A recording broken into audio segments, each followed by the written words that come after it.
morning, boys and girls. It's Miss Christie and Miss Carol. We're so happy to have you here. So, Miss Carol, what are we talking about today? Miss Christie, we are talking about all the things you can do outside in the winter. Oh my goodness. We haven't had much snow though. No, we haven't had much snow, so no sledding, maybe some ice skating. Maybe. Lots of fun things that you can do usually. Hopefully we'll get some snow soon. Go on a hike.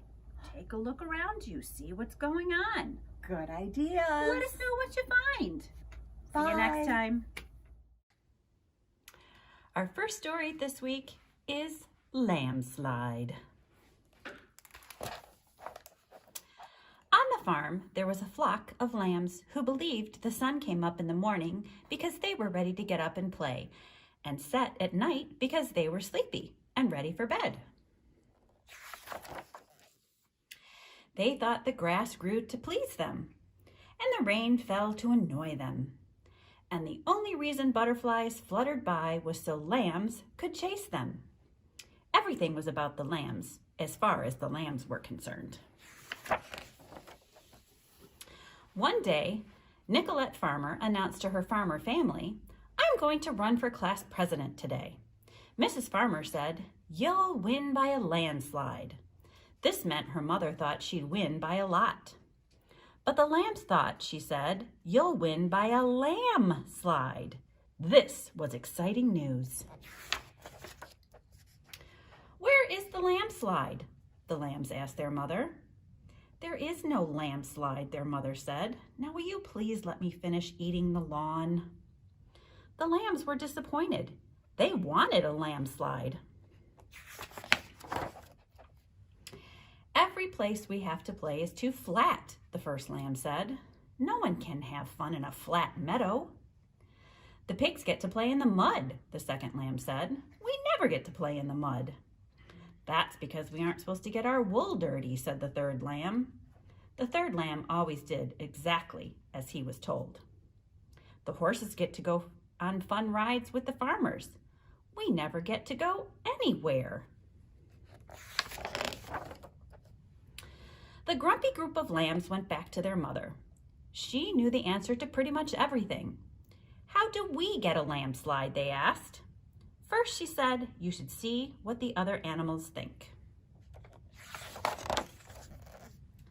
This seemed like a good idea, so the lambs went to the chicken coop. "Do you think we should have a lamb slide?" the lambs asked a chicken. "I don't know," said the chicken. "Who would pay for it?" The lambs hadn't thought about this. "The farmers," they said, because the farmers paid for everything. Lambs didn't have money. "It's all right with me," said the chicken, "as long as it doesn't mean I get less chicken feed." "Do you think we should have a lamb slide?" the lambs asked a goat. "Would goats be allowed on the slide?" the goat inquired. The lambs hadn't thought about this, but they didn't see why not. "It's going to be a very big lamb slide. There will be plenty of room for everyone." "Then it sounds like loads of fun to me," answered the goat. "Do you think we should have a lamb slide?" the lambs asked a pig. "Will it cover up any of my muddy places?" asked the pig. The lambs hadn't thought about where the lamb slide would go. They looked around the farm. "It will be built right next to the barn," they said with authority. "There's no mud there," said the pig, "so a lamb slide is fine with me." Now that the chicken and the goat and the pig had agreed that a lamb slide would be a positive addition to the farm, the lambs asked their mother what they should do next. "What do you think you should do next?" asked the mother, who thought lambs should figure things out for themselves whenever possible. "Eat clover?" asked the first lamb. "Run through the field?" asked the second lamb. "Ask the farmers?" asked the third lamb. "I think letting the farmers know how you feel is the best idea," said their mother. The lambs decided to make some signs for the farmers, but they weren't very good at it. So Nicolette helped them when she returned home. She was, after all, now the president of her class. The farmers looked at the signs. They were impressed that the lambs had thought things through so carefully.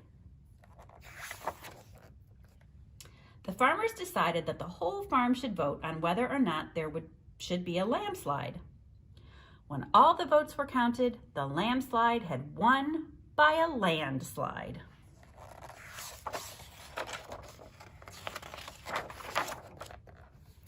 Mr. and Mrs. Farmer thought about how to make the landslide strong enough for the cows and wide enough for the horses. It needed to be long enough and fast enough to make it fun for the lambs. They put a big soft haystack at the bottom so everyone would have a nice landing. The lambs went down the landslide again and again and again.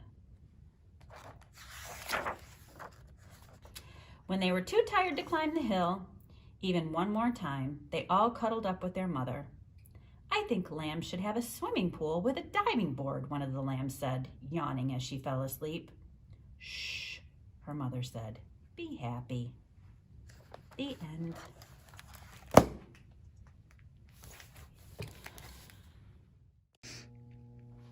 Got to get to Bears. When Izzy read the note, she knew she had to go. She didn't like the look of the sky, but Bear never asked for anything, so Izzy knew it had to be important. As she started out, flakes began to flutter down.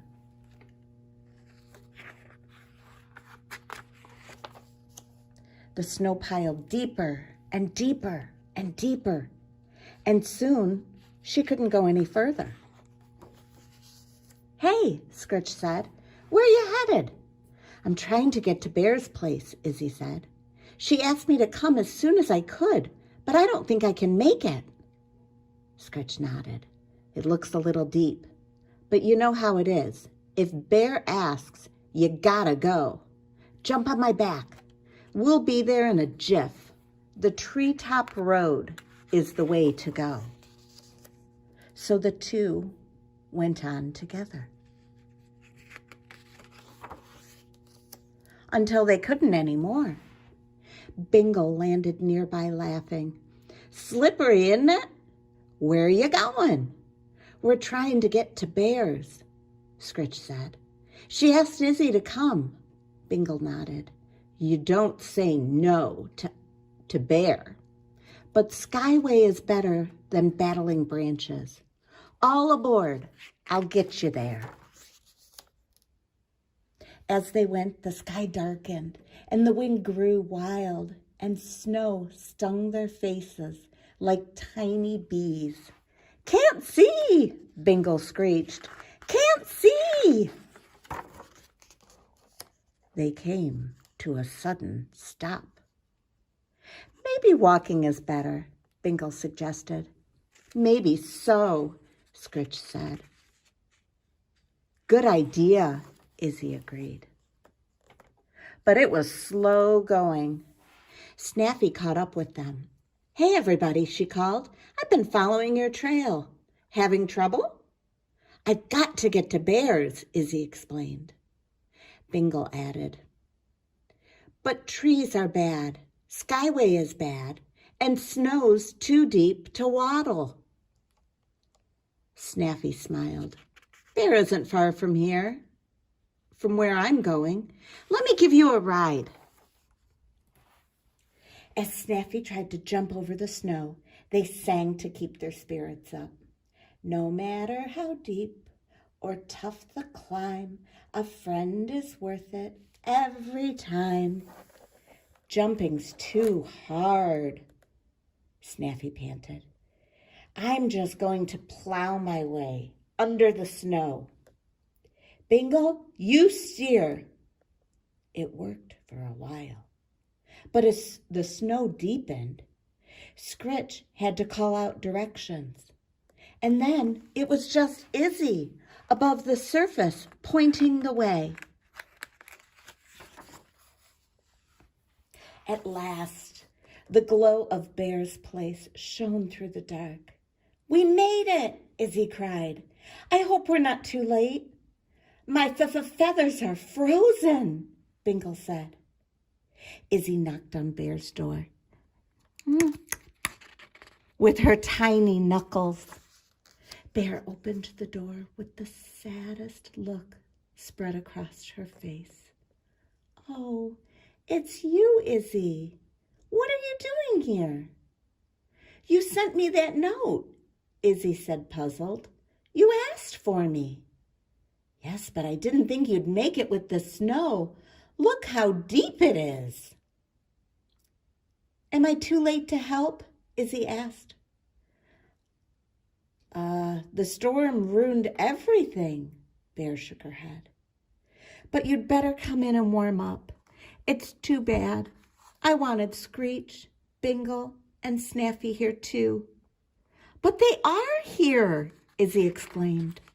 "I'm standing on them." Bear stepped aside. As they tumbled into the warmth of her den, she pushed the door shut. "So, what's wrong?" Izzy asked. "How can we help?" Bear cleared her throat. "Well, it's not that something's wrong." A smile crept up the corners of her mouth. She started to chuckle. "We have something to say to you." Izzy was confused. "To me?" Her brow wrinkled. Bear nodded. "We wanted to say happy birthday." "How did you know it was my birthday?" Izzy asked. "We're your friends," they laughed. "We knew." They ate cake, told stories, all through the long night as the storm raged outside. And in the morning, Bear helped everyone back home again. They all sang, "No matter how steep or tough the climb, a friend is worth it every time."